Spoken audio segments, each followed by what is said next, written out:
A group of Canadian researchers are raising alarm bells about major gaps in how sepsis is handled across the country. They say policies and training standards vary too widely and are now calling for a national action plan to deal with the issue.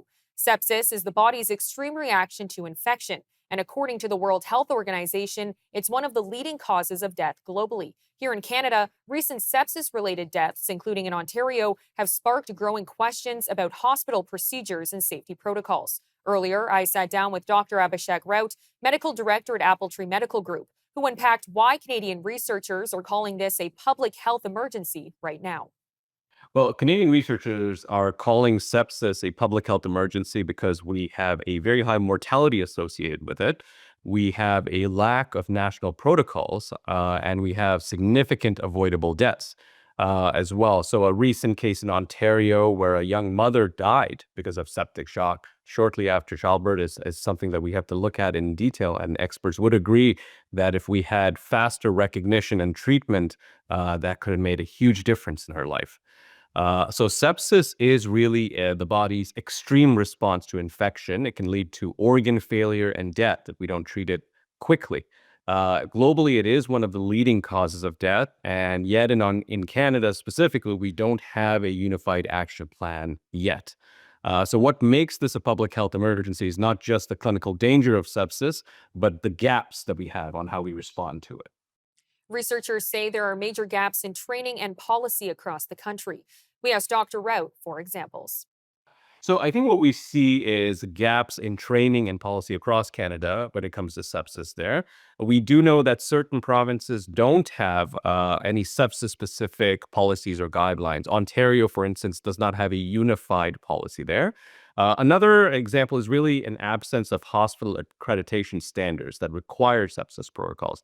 Some countries will mandate these sepsis response systems as part of hospital quality assurance, but Canadian hospitals do not uniformly need to be held to that standard. So that does lead to some uneven care as well.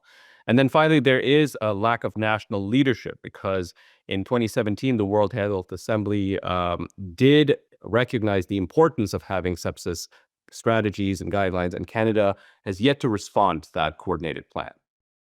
We asked Dr. Rout why Canada hasn't created a national strategy yet, despite the 2017 World Health Organization's call to action.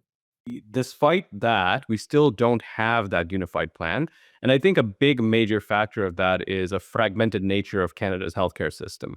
So for us in Canada, healthcare delivery is primarily a provincial responsibility, which means having national coordination does require intergovernmental collaboration. And that's often a very slow and complex process.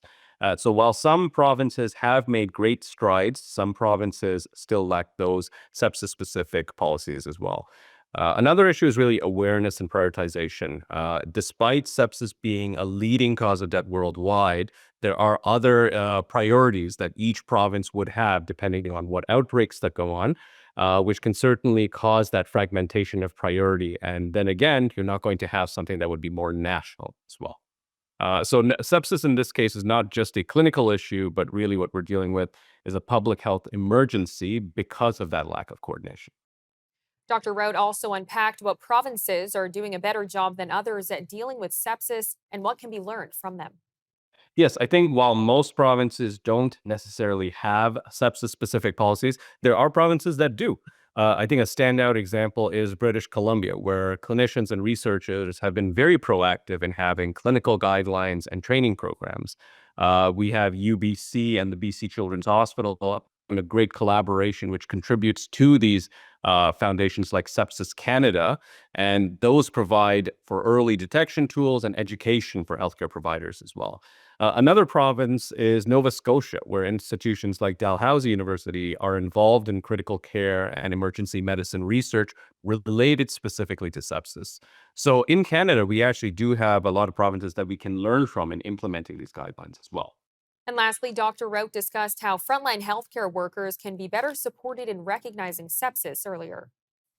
I think that's a great question. I think they can be better supported by looking at a combination of things. So first, is standardized protocols. That would be the easiest approach. So each hospital has a standardized protocols that can allow physicians to recognize sepsis early. Hospitals can also implement training programs and empower clinical decision making. In Nova Scotia, we had a very good example of this. So in 2024, they introduced a new program that gave emergency room staff tools and training to identify sepsis more quickly. Before that program, only 55% of patients meeting sepsis criteria received antibiotics within the first 3 hours.